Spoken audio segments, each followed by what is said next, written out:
Hello बच्चों, आज हम करने वाले हैं क्लास 12 का कूलाम का नियम। सबसे पहले जान लेते हैं आज हम लोग इसमें क्या क्या पढ़ने वाले हैं। आज हम लोग सबसे पहले इसमें करेंगे कूलाम का नियम क्या होता है, इसको समझेंगे। उसके बाद से इसकी परिभाषा को समझेंगे, ठीक है।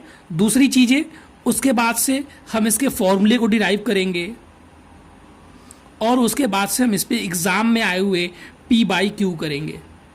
एग्जाम्पल के फॉर्म में क्या करेंगे, P/Q क्वेश्चन यानी कि प्रीवियस ईयर क्वेश्चन करेंगे।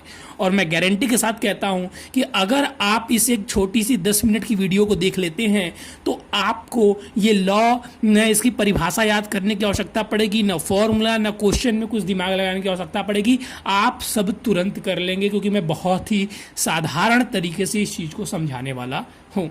ध्यान दीजिएगा, सबसे पहले मैं आपको बता देता हूँ, आप जहाँ भी नोट्स बनाते होंगे वहाँ पे इस नियम पे आप स्टार मार्क कर लीजिएगा, क्योंकि आपके एग्जामिनेशन के अभी तक के इतिहास को देखा जाता है तो ये हर बार मिनिमम 2 नंबर में और मैक्सिमम 4 नंबर में पूछा जाता है। देखिए, मैंने पहले भी आपको बताया था कि जब मैं चैप्टर पढ़ाऊंगा, चैप्टर्स के टॉपिक को पढ़ाऊंगा तो बोर्ड के दृष्टिकोण से भी आपको सारी चीज़ें बताते चलूँगा, ठीक है। 2 नंबर में जब आपसे पूछा जाएगा तो सिर्फ परिभाषा और फॉर्मूला पूछा जाता है, और जब 4 नंबर में आता है तो उसके साथ एक क्वेश्चन भी आता है।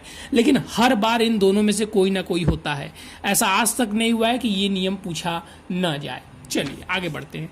क्या होता है कूलाम का नियम, तो ध्यान से समझेंगे।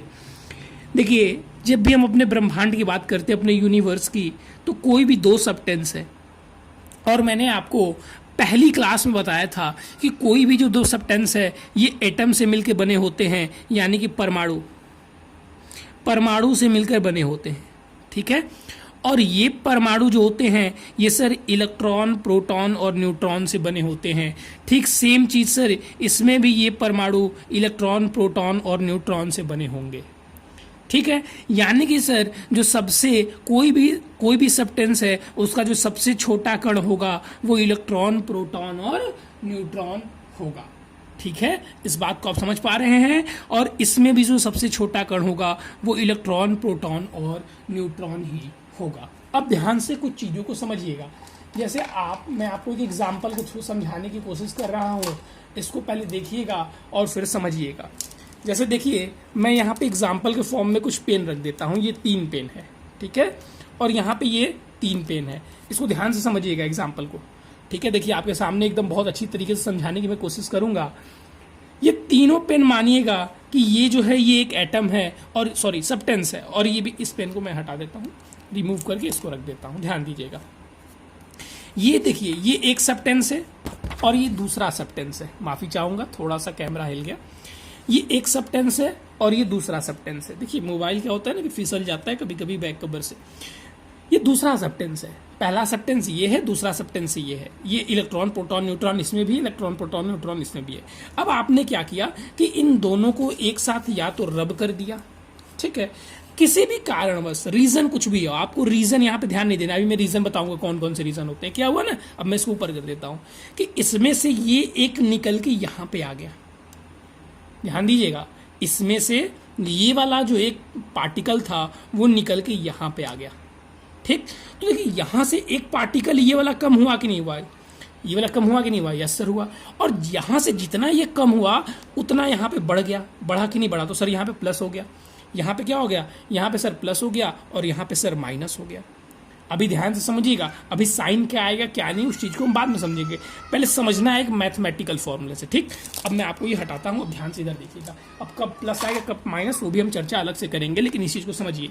तो जो चीज़ अभी मैंने आपको दिखाया, ठीक, उसको अगर इसमें ये पेन मान लिया जाए तो जैसे मान लीजिए यहाँ से एक प्रोटॉन निकला, और प्रोटॉन नहीं जाता है नॉर्मली, यहाँ से एक इलेक्ट्रॉन निकला और यहाँ पर चला गया, ठीक है। अब उसकी बहुत सारी चीज़ें हो सकती हैं कि आपने क्या किया, दोनों पार्टिकल को पास ले गया और उसको रबिंग करवा दिए, या एक पार्टिकल पहले इस चार्ज से, दूसरा उसके साथ क्या किया, अट्रैक्ट करके खींच लिया। समझ रहे हैं। तो आप इन चीज़ों को जिस तरीके से समझेंगे, मैं तीनों तरीका आपको समझाऊंगा। पहले यहाँ पे समझना है कि किसी भी तरीके से इसका एक पार्टिकल क्या हुआ, इसमें आ गया। बिल्कुल सर। अब देखिएगा, इलेक्ट्रॉन पे जो चार्ज होता है, हम सभी को पहले वीडियो में बताया गया था कि वो निगेटिव होता है, और प्रोटॉन पे जो चार्ज होता है वो क्या होता है सर, पॉजिटिव होता है, ठीक। तो जब इससे एक इलेक्ट्रॉन यहाँ पे चला गया तो यहाँ पे एक माइनस चार्ज आ जाएगा कि नहीं आ जाएगा, और जितना यहाँ पे गया है, क्योंकि देखिए कोई भी अगर हम एटम की बात करते हैं, छोटी छोटी सी चीज़ें, मैं उम्मीद करता हूँ को पहले पता होगी, इसमें उतने ही प्रोटॉन होते हैं और उतने ही इलेक्ट्रॉन होते हैं। जैसे 10 इलेक्ट्रॉन है तो यहाँ पे 10 प्रोटॉन भी होगा। अब एक इलेक्ट्रॉन इसमें से निकाल देंगे तो 9 इलेक्ट्रॉन बचे और 10 प्रोटॉन बचे। इलेक्ट्रॉन माइनस में, प्रोटॉन प्लस में सेम चार्ज होता है, तो इसको अगर आप माइनस करते हैं तो क्या आया, प्लस पी आया कि नहीं आया। एक इलेक्ट्रॉन निकलने से चार्ज इस पर क्या आ गया, प्लस आ गया। और जबकि यही इलेक्ट्रॉन इस पे आ जा रहा है तो इस पे जो चार्ज क्या आ जा रहा है, माइनस आ जा रहा है। मैं समझता हूँ आप चीज़ों को भली भांति समझ चुके होंगे। ठीक है, अब आप चीज़ों को भली भांति समझ चुके होंगे। अब ध्यान दीजिएगा, इतनी चीज़ें अगर आपको समझ में आ चुकी हैं कि किस पे कौन सा चार्ज आ जाएगा, चार्ज कैसे आता है, पार्टिकल कैसे चार्ज हो जाते हैं। अब देखिए क्योंकि सारे पार्टिकल एटम से मिलकर बने हुए तो सबके अंदर इलेक्ट्रॉन प्रोटॉन है, तो इसीलिए चार्ज ट्रांसफर हो जा रहे हैं।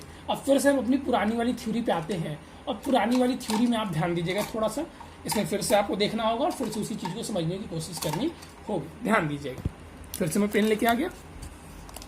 अब देखिए इसके पास जो ये 4 पार्टिकल चले गए हैं, ठीक है, इसके पास जो ये 4 पार्टिकल चले गए हैं, तो देखिए अब क्या होगा कि ये, क्योंकि इसका एक पार्टिकल तो चला गया है, तो ये अपने पार्टिकल्स को अपने पास खींचेगा कि नहीं खींचेगा, बताइए। ये चाहेगा ना कि भाई तुम हमारे ग्रुप से चले गए हो, तुम देखो तुम ऐसा है कि हमारे पास के हो, तुम हमारे दोस्त हो, हमारे में आओ, उसके पास तुम चले गए हो, लेकिन ये इसके पास है तो ये इसको खींचने की कोशिश कर रहा है, और ये कह रहा है छोड़ो, ये दोनों जो बहुत परेशान कर रहे हैं, इन दोनों को भी अपनी तरफ खींच लेते हैं। यानी कि इन दोनों के बीच क्या काम करने लगेगा, एक फोर्स काम करने लगेगा, इन दोनों के बीच एक बल काम करने लगेगा। ठीक है, तो ये दोनों पार्टिकल जब ये प्लस हो गया और जब ये माइनस हो गया, ठीक है, जब ये प्लस हो गया और जब ये माइनस हो गया, तो इनके बीच एक बल कार्य करने लगता है। उसी बल को, ये जो बल कार्य करने लगता है, इसी बल को परिभाषित किया किसने, इसी की परिभाषा दी किसने, कूलाम ने, और इसी को हम लोगों ने कूलाम का नियम कहा। मैं समझता हूं कूलाम के नियम के बारे में आप भली भांति समझ चुके होंगे। कूलाम ने क्या नियम दिया था, तो 2 चार्ज अगर हैं, अभी मैं इसको डिफिनीशन को भी समझाऊंगा, उन्होंने क्या नियम दिया था इसको भी समझाऊंगा, लेकिन बेसिक थ्योरी आपको समझ में आ रही होगी कि अच्छा हमको पढ़ना क्या है। तो 2 पार्टिकल हैं जिनके बीच में जो चार्ज के ट्रांसफर हो जाने के बाद एक दोनों के बीच बल लगता है, और इसी बल को परिभाषित किसने किया था, इसी बल को परिभाषित किया था कूलाम ने, और इसीलिए इसी नियम को हम किसके नाम से जानते हैं, कूलाम के नियम के नाम से जानते हैं। इतनी बातें अगर आपको समझ में आ गई हैं तो चलिए अब हम चलते हैं कूलाम के नियम को समझने की ओर, कि अर्थात इनका नियम क्या होता है। हमको ये तो पता चल गया कि कूलाम ने जो नियम संबंधित दिया था वो क्या दिया था, लेकिन अब ये नियम क्या है, इस नियम को समझने की हम कोशिश करेंगे। देखिएगा बहुत ध्यान से, ठीक है, और बहुत अच्छी सी चीज़ों को समझने का प्रयास कीजिएगा। बहुत अच्छे से मैं वीडियो बनाने का प्रयास कर रहा हूँ, बहुत इंपॉर्टेंट कंटेंट है, ये आपको कहीं नहीं मिलेगा, इस बात को ध्यान में रखेंगे। आप कहीं भी खोज लीजिएगा, आपको कितना भी बड़े आप अच्छे बैच में फीस दे के चले जाएंगे, ऐसी क्वालिटी आपको नहीं मिलेगी। अब नियम को समझने का प्रयास करेंगे। नियम क्या कहता है, तो कूलाम ने देखिए क्या बताया था। फिर से मैं 2 चार्ज बना लेता हूँ, एक मान लीजिए ये Q1 हो गया और एक मान लीजिए Q2 हो गया। चार्ज को हमेशा Q से रिप्रेजेंट करते हैं, छोटी छोटी सी बातें हैं जो हमको ध्यान में रखना है। तो पहला नियम देखिए, इन्होंने इससे संबंधित 2 नियम दिए थे और उसी से मिलकर कूलाम का नियम बना। और देखिए परिभाषा रटने का प्रयास 12th में नहीं करना है, मैं आपको यही परिभाषा लिखना भी सिखाऊंगा, ठीक, रटना बिल्कुल नहीं है। तो पहला नियम इन्होंने क्या दिया था, पहला नियम सर इन्होंने दिया कि जो फोर्स होता है, जो इनके बीच बल काम करता है, इनके बीच क्या काम करता है, अभी हम लोग पढ़ के आए हैं सर, एक बल काम करने लगता है। क्यों, क्योंकि सर वो वाला अपनी तरफ खींचेगा और वो वाला फिर उसकी तरफ खींचेगा। तो ये जो फोर्स होता है, इन्होंने बताया ये दोनों चार्ज के, जो चार्ज Q1 है और Q2 है, इन दोनों चार्ज के मैग्नीट्यूड के डायरेक्टली प्रोपोर्शनल यानी कि अनुक्रमानुपाती होता है। अनुक्रमानुपाती होता है। मैं जानता हूं कि आपको अनुक्रमानुपाती और व्युत्क्रमानुपाती का मतलब पता होगा, ठीक है, आपको इसका मतलब पता। अनुक्रमानुपाती का मतलब होता है कि अगर चार्ज बढ़ेगा तो बल बढ़ेगा, बल बढ़ेगा तो चार्ज बढ़ेगा, ठीक, मैं समझता हूं आपको ये जरूर पता होगा। और दूसरा इन्होंने क्या बताया कि जो बल होता है इन दोनों चार्ज के बराबर होता है, अनुक्रमानुपाती होता है, ठीक है, दोनों चार्ज के गुणनफल के परिणाम के अनुक्रमानुपाती होता है, ठीक है, Q1 Q2 की क्या है, अनुक्रमानुपाती है। और दूसरा इन्होंने बताया कि ये दो चार्ज किसी न किसी डिस्टेंस पे जरूर होंगे, मान लीजिए r डिस्टेंस पे है, तो दूसरा इन्होंने बताया कि ये जो बल होगा इन दोनों चार्ज के इनवर्सली जो बीच का दूरी है उसके वर्ग के व्युत्क्रमानुपाती होगा। सुनिए फिर से, इन्होंने क्या बताया कि ये जो बल होगा इन दोनों चार्ज की बीच की दूरी के वर्ग के व्युत्क्रमानुपाती होगा। अब देखिए छोटी सी बात है, इसको आप बिना याद के भी समझ सकते हैं कि मान लीजिए जैसे आप थे, आपका दोस्त था, आप मान लीजिए 100 रुपये इससे ले लिए थे, ठीक है, और इसने आपको 100 रुपये दिया था, तो भाई इसके पास माइनस है, आपके पास प्लस में हो जाएगा। तो जब आप पास आएंगे तो भाई आपसे मांगेगा ना पैसा, और जब आप दूर जाते जाएंगे तो पैसा ही मंगबे नहीं करेगा, ठीक है। अब पैसा कैसे मांगेंगे, जब आप इसको मिलेंगे ही नहीं तो पैसा कहाँ से मांगेगा, ठीक है। ऐसी ही चीज़ है, जब ये दोनों दूर जाएंगे तो इनके बीच बल काम करेगा, नहीं सर बल तो काम ही नहीं करेगा, बल काम करेगा, बहुत कम काम करेगा। जैसे ये आपको मैसेज लिख के भेजेगा, बहुत करेगा तो फ़ोन करेगा, ठीक है। अब पास रहेंगे तो ठोक के मांगेगा, ठीक, तो ध्यान देंगे यहाँ पे। तो यहाँ पे जो Q1 Q2 है, यहाँ पे आपका ये डायरेक्टली प्रोपोर्शनल है, ठीक है, और जो इनके बीच की दूरी है वो क्या है, इनवर्सली प्रोपोर्शनल है। अब इसी को इन्होंने जो फाइनल बना दिया, क्या बना दिया, ऐसे लिख सकते हैं कि जो फोर्स है ये Q1 Q2 और R स्क्वायर के बराबर है, ठीक। और हमें पता है कि जब भी हम समानुपाती चिन्ह को हटाते हैं तो कोई ना कोई कांस्टेंट आता है। तो मान लीजिए हम मान लेते हैं यहाँ पे K कांस्टेंट आ गया, K Q1 Q2 अपॉन में R square, K Q1 Q2 upon में R स्क्वायर। ये फॉर्मूला आपको कुछ उस तरीके से प्रतीत हो रहा होगा, जिनको याद होगा ग्रेविटेशन वाला उससे लगा लेंगे, G M1 M2 अपॉन में R स्क्वायर। ये भी जिनको याद होगा ना, यहाँ से वो रिलेट कर सकते हैं, ठीक है, यहाँ से वो रिलेट कर सकते हैं जिनको ये वाला फॉर्मूला याद होगा। यहाँ पे देखिए ध्यान देने बात ये है कि ये जो F होता है हमारा, इसमें जो K होता है इसकी वैल्यू परिभाषित हम लोगों ने कर दी है 1/4 पाई एप्सिलॉन नॉट। तो यहाँ पे ये K की जगह पे लिख सकते हैं 1/4 pi epsilon not Q1 Q2 upon में R स्क्वायर। ये हमारा मेन फॉर्मूला बन जाएगा, दोनों ही हमारे मेन फॉर्मूले हैं। यही हमारा जो है वो कूलाम के नियम का फॉर्मूला, मैं ऊपर कर देता हूँ थोड़ा सा, ठीक है। अगर मैं उम्मीद करता हूं कि आपको ये भली भांति ये चीज़ समझ में आ गई होगी, भली भांति आपको ये चीज़ समझ में आ गई होगी। अगर नहीं आई है तो चिंता करने की कोई आवश्यकता नहीं है, आ जाएगा। अब देखिए इसमें अगर हम बात करेंगे तो सर आप कहेंगे सर इसमें तो G का एक फिक्स मान होता था, कांस्टेंट का हमेशा फिक्स मान होता है। देखिए यहाँ पे ये नियत है, जो यहाँ पे K है ये क्या है, कांस्टेंट है। यहाँ पे भी सर G कांस्टेंट था, तो G का वैल्यू कितनी होती थी, 6.67 इंटू 10 के पावर -11।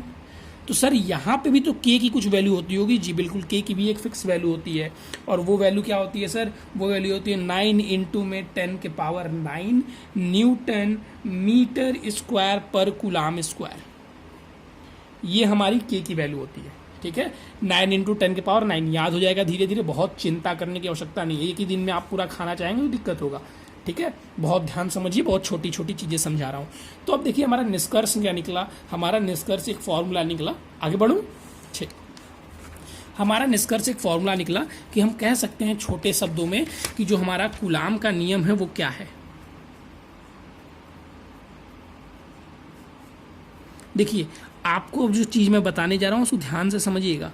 आपको फॉर्मूला कैसे लिखना है, आप कैसे अपने दिमाग से चीटिंग करेंगे पेपर में, वो आपको याद आएगा। देखिए आपको फॉर्मूला याद था कि भाई जो सर F होता है ये क्या होता है, directly proportional to Q1 Q2, और F जो होता है इनवर्सली प्रोपोर्शनल टू 1 अपॉन में R स्क्वायर। यही दो नियम था, ये पहला और ये दो, पहला दूसरा नियम नहीं, एक ही नियम है, मतलब दो चरण उन्होंने इसमें दिए थे। अब इसी के थ्रू हमें क्या करना है, इसी के थ्रू हमें इसका डिफिनीशन लिखना है। तो कैसे हम लिखेंगे, देखिए डिफिनीशन मैं कैसे लिखूंगा और देखिए आपको भी कैसे लिखना है, ठीक है। परिभाषा हम कैसे लिखेंगे, ध्यान से पढ़िए कि ये दो क्या है। अच्छा ध्यान रखिए, मूवेबल चार्ज नहीं, इनमूवेबल चार्ज है, यानी कि स्थिर चार्ज है। ये दोनों क्या है, स्थिर चार्ज हैं। तो जब दो बिंदु, दो स्थिर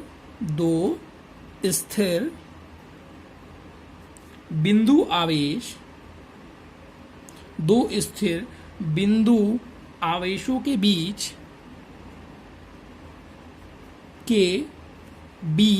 अब ये क्यों लिख रहे हैं, क्योंकि बल की तो परिभाषा दिए थे, बीच लगने वाला आकर्षण या प्रतिकर्षण बल, आकर्षण प्रतिकर्षण पहली वीडियो में मैंने बताया था क्या होता है।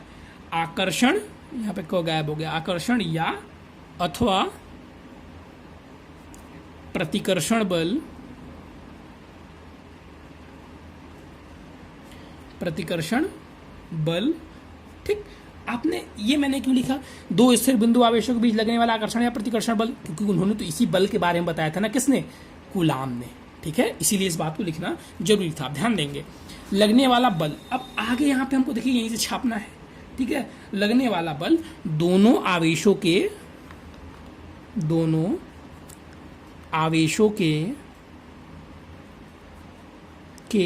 मात्राओं के या परिमाण के, दोनों आवेशों के परिमाण के गुणनफल के अनुक्रमानुपाती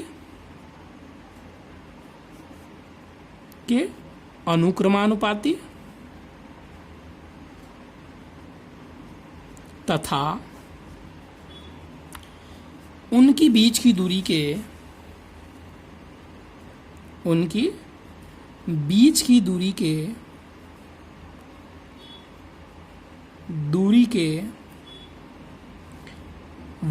दूरी के वर्ग के वृत्तक्रमानुपाती होता है, वृत्तक्रमानुपाती होता है। बस यही इनका डेफिनेशन है, और इन्होंने कुछ एक्स्ट्रा नहीं बताया है। ठीक है, और उन्होंने कुछ एक्स्ट्रा नहीं बताया है। एक पॉइंट जो आपको इसके साथ प्लस में याद रखनी रहेगी, ये तो आप इसी से लिख पाएंगे, जो याद रखने वाली पॉइंट है जो इसमें हम ऐड करेंगे, जो बच्चे नहीं ऐड करते हैं तो 1 मार्क्स कट जाता है। ठीक है, आप कहीं से ही पढ़ेंगे, बस आपको इतना बता के देखिए छोड़ दिया जाता है, और पेपर में जब आप लिख के आएंगे तो कहेंगे इसमें मेरा मार्क्स तो कट गया लेकिन कहाँ कटा नहीं पता चला। एक पॉइंट लिखना बहुत जरूरी है कि यह बल दोनों आवेशों को मिलाने वाली रेखा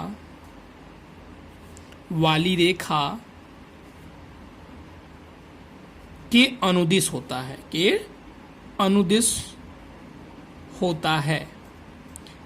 अब मैं उम्मीद करता हूं कि इसमें देखिए किसी बच्चों को कोई डाउट नहीं हो कूलाम के नियम में। कूलाम का नियम क्या है सर, मेरे साथ बोलिएगा सर। दो स्थिर बिंदु आवेशों के बीच लगने वाला आकर्षण या प्रतिकर्षण बल क्या होता है सर। देखिए यहाँ पे लिखा हुआ है, दोनों आवेशों के परिमाण के गुणनफल के अनुक्रमानुपाती तथा उनकी बीच की दूरी के वर्ग के वृत्तक्रमानुपाती होता है। ये बल उन दोनों आवेशों को मिलाने वाली रेखा के अनुदिश होता है। ये हमारा कूलाम का नियम है। ठीक है, परिभाषा इसकी हमने लिख ली। अब देखिए इसके फॉर्मूले की हम चर्चा करेंगे। यहाँ पे 1 सेकंड का मैं टाइम लूँगा।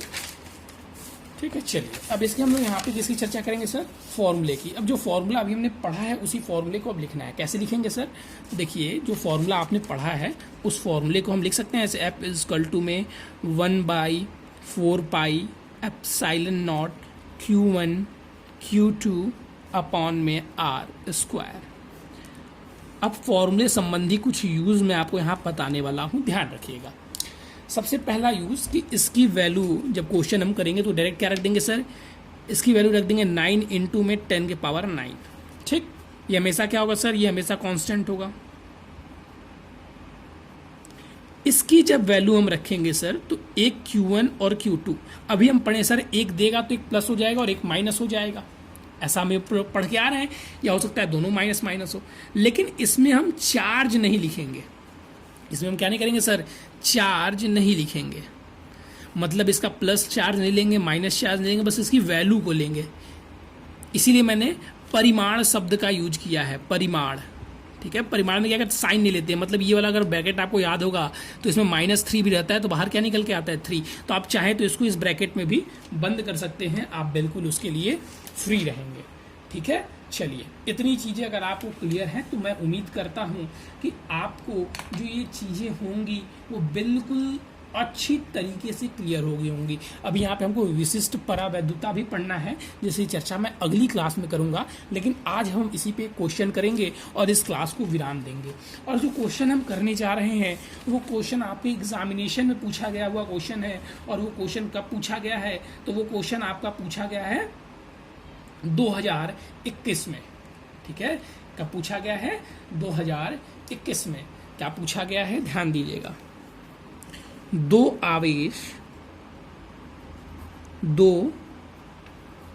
आवेश जिनके बीच की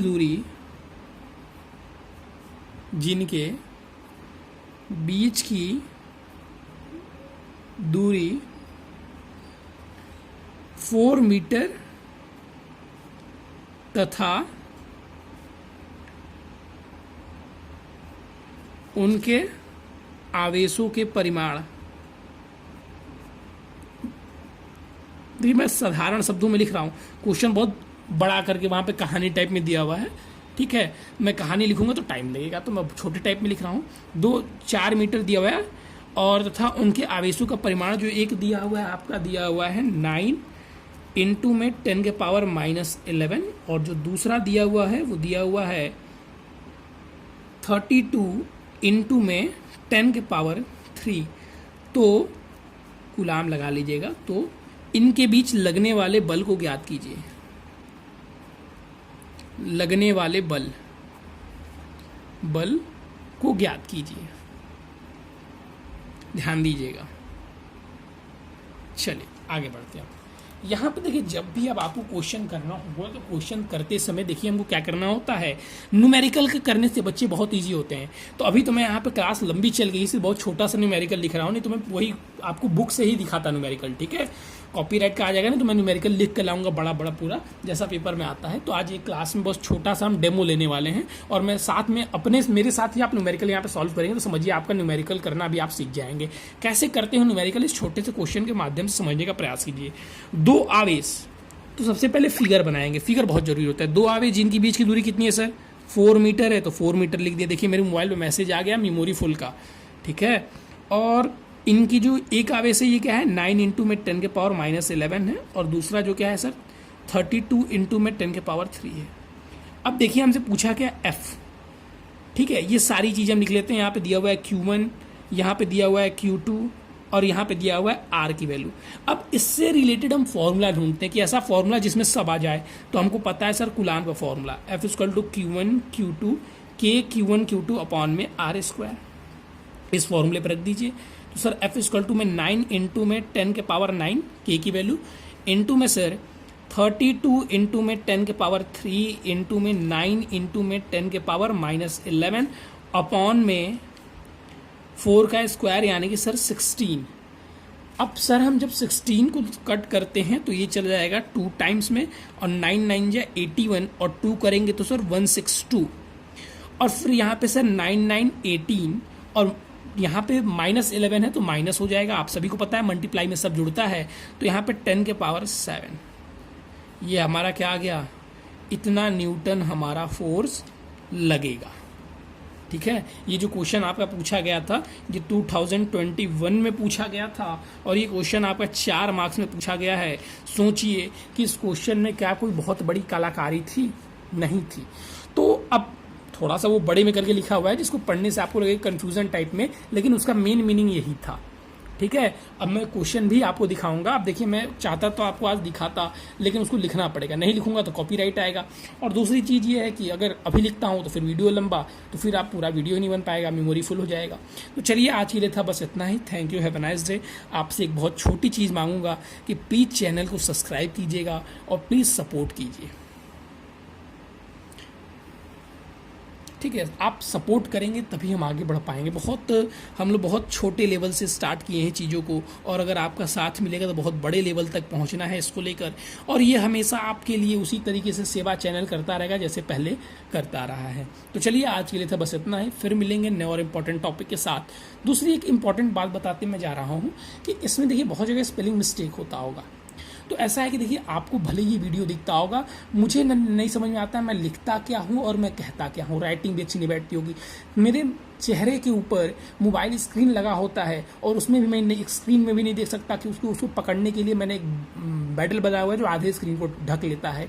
तो जितनी चीज़ें मैं देख पाता हूँ, समझ पाता हूँ, उस तरीके से लिख पाता हूँ। तो अगर कहीं स्पेलिंग मिस्टेक होंगे इसमें, या कहीं भी पीछे मैंने परिभाषा लिखा है, तो आप अपने हिसाब से उसको सही कर लेंगे। ठीक है, thank you, have a nice day.